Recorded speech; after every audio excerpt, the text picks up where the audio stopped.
In this video, we want to explore a quadratic function and its inverse. So given m of x is equal to 2x squared minus 3, remember that this function is going to be a quadratic function because it is degree 2. And we're only going to analyze this function on the interval where x is greater than or equal to 0. So in part A, we want to find the equation for the inverse of m of x. So remember, for the inverse, our domain and range are going to be interchanged. So we're basically going to switch our x and y. So this original function is really y is equal to 2x squared minus 3. But we're going to interchange our x and our y, which will give us x is equal to 2y squared minus 3. And then we're going to take this equation and solve for y. In other words, we want to isolate y. So we will add 3 to both sides. And then we'll divide by 2. And remember, when you divide by 2, you want to divide both sides of your equation by 2. And you could certainly write this as y squared is equal to the entire quantity, x plus 3 divided by 2. That would be fine. Or you could do your term-by-term division, and you could write that as 1/2 x plus 3/2, because you are dividing each of those terms. Here, let me underline. This first term is x, and this second term is 3, and they're both being divided by 2. And remember, you have that leading coefficient of a 1. So 1x divided by 2 is really the same as 1/2 x over here. You can write it either way. Both answers are acceptable. And then we need to square root both sides. So when I take the square root, one option would be writing it as the square root of x plus 3 divided by 2. Another option would be writing it as the square root of 1/2 x plus 3/2. And then I always want to make sure that you go back and utilize the proper notation. So when we say we're finding the inverse of function m, then that would be written with inverse notation. So the inverse of m is written like this. So you could either have the square root of x plus 3 divided by 2, or you could write the inverse of m is equal to the square root of 1/2 x plus 3/2. These are interchangeable, equivalent, both are great answers. Now, normally when we square root both sides, we need a plus or minus. But you'll notice I have only written the positive square root in both of these cases. And the reason for that is because of this restricted domain.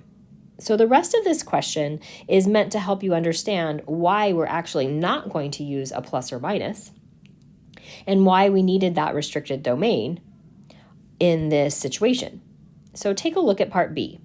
What is the restricted domain written in interval notation?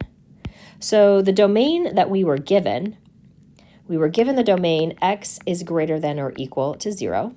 So remember, in interval notation, you can write x is an element of the interval from 0 to infinity, including 0. That's why we're using a bracket. That represents all the numbers greater than or equal to 0. So now, let's take a look at what the graph of m of x looks like. But first, we want to look at the graph over the interval of all real numbers. So this is some great review. If we look at the original function, m of x, which was 2x squared minus 3, we're just going to graph this function by thinking about the parent function as well as the transformations. Some good review embedded in this problem. So our parent function is y equals x squared. And then remember, we have two transformations that have occurred. Our first transformation is from the multiplication by 2 out in front. So we're multiplying our y values by 2, and that is going to be a vertical stretch on our graph. And then we have the minus 3 here, and that minus 3 is going to cause all of those y values to be 3 values or 3 units smaller. So that is going to be a shift. That's a shift down 3. So let's go ahead and take our vertex, which is normally at 0, 0, and we're going to go down 3. So here's the vertex of my parabola. And then I always like to just remind you what our normal y equals x squared parabola, the parent function, would look like from the vertex. Typically you go to the right one and then you go up 1 squared, 1 times 1. But in this case, because of that multiplication by 2, that vertical stretch, we're going to be going from the vertex right 1, but we're going to go up 1 times 2, so that would be up 2.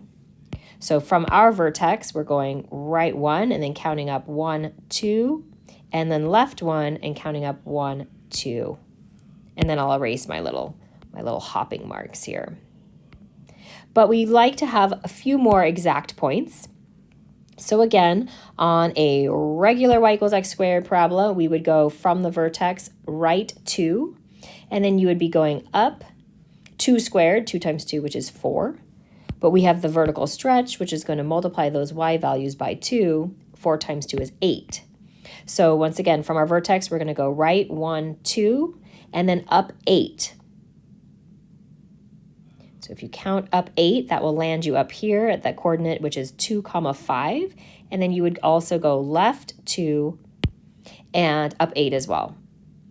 So this is just a little review on how we would graph the entire parabola, which has been vertically stretched and shifted down.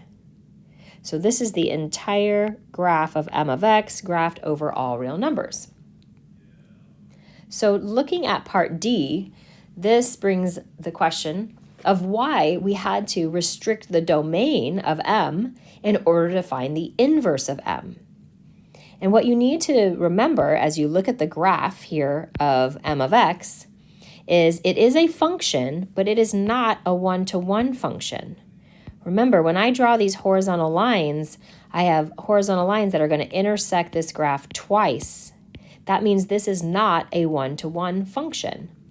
And if m is not a one-to-one function, then when you find its inverse will not be a function.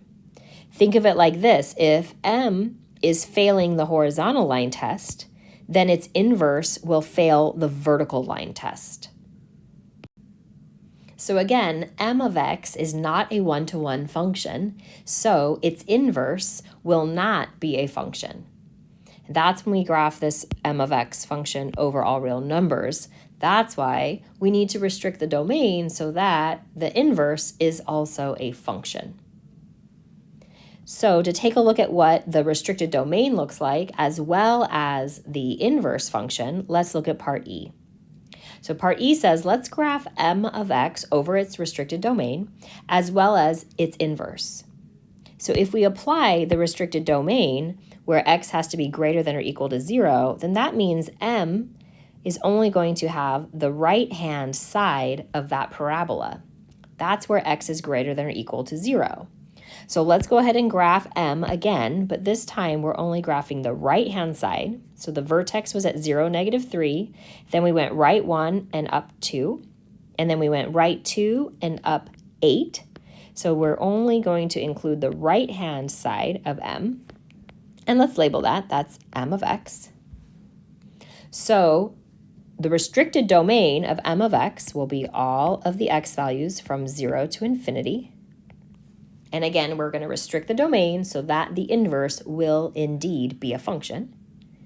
Now the range, all of the y values for m of x, the y values go from -3 up to positive infinity. And now we want to practice graphing the inverse. So I'll graph the inverse in green. So remember, we have 3 coordinates right now on the original function m of x, which is 0, -3, 1, -1, and 2, 5. And therefore, we can just interchange our x and our y values to get 3 coordinates that will be on the inverse. So I'm just switching my x and my y.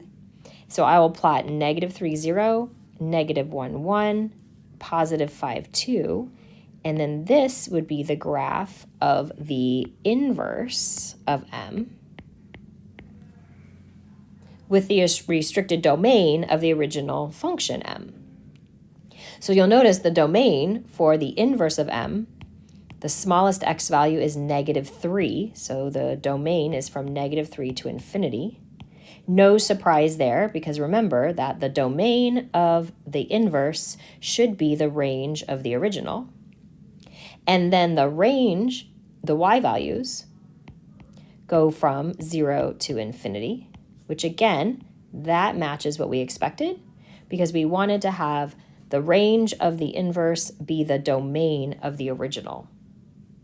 One last thing to note about the two graphs, just as we summarize everything we know so far about inverses, notice that if you were to draw in the line y equals x, so I'm just drawing in a dotted line of y equals x, it goes through the origin, it has a slope of +1.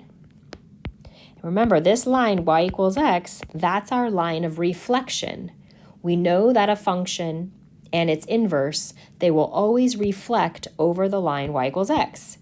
So you can see the mirror image, that the points have a mirror image point. If we jump across that line of reflection, y equals x is our line of reflection, and you can see every point lines up very nicely on the function as well as its inverse. So that's just a visual way of seeing if the two look correct to you.